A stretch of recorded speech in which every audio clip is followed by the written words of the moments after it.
Good day, Midak, to you all from far, far away South Africa. I'm Dinesh Kumar, Head of Supply Chain and Procurement Practice with KPMG. For the last 13 years, my focus has been on enriching supply chain ways of working and knowledge on this continent. I have presented at conferences, TV shows, radio, and in printed media on this topic. This is my passion, and that's why I eagerly accepted the invitation to contribute to your discussion. Supply chains in Africa is a story to tell and a story to listen to.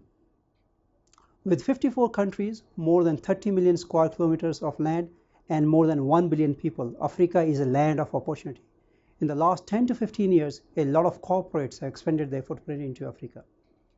The workshop that you are attending will definitely highlight various facts and ideas on how to sustain growth in Africa.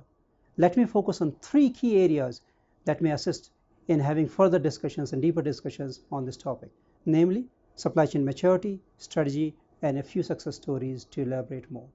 Let's start with the first one, supply chain maturity and landscape in Africa.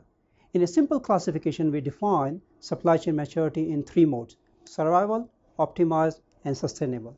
While survival mode features mere existence of supply chain with no defined objectives, optimized the next mode, focusing on optimization by making supply chain lean and mean.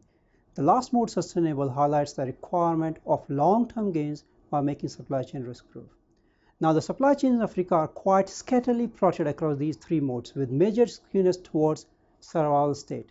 The geographical and zonal concept is also a dimension in impacting the supply chain maturity, with Southern Africa being quite mature, followed by East and the West Africa. The industry verticals such as mining, automotive, consumer goods, and its supply chains are placed more in optimized mode, while most of the industry verticals are in survival mode. There are only few handful of sustainable supply chain examples in this continent. Biggest laggards are definitely healthcare, telecoms, logistics, and government.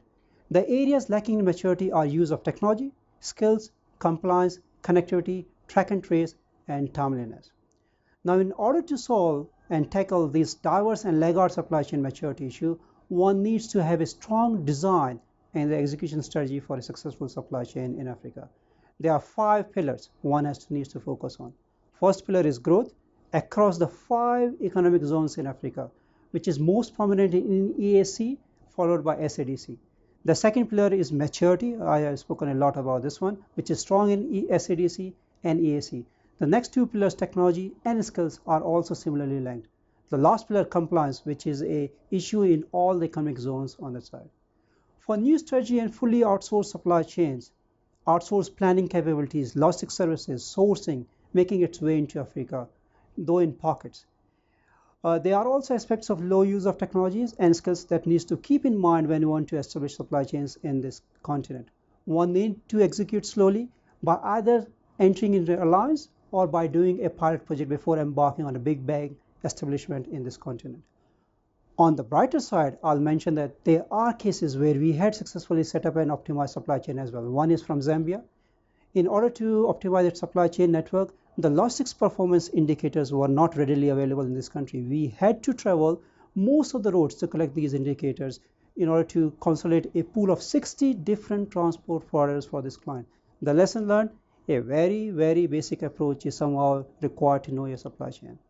Another example is from Pan Africa, where the supply chain of this client needed to be standardized across all levels. We consider all the scenarios, including insourcing, semi-sourcing, outsourcing, due to lack of skills and capacity at Pan-African level. A single solution could not be worked out due to the variable maturity of the supply chains across Pan-Africa. Another key lessons learned, one size may not fit all.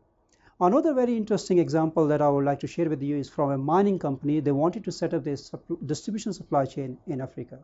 The challenges of availability of capacity was evident again, though various logistics options were tested.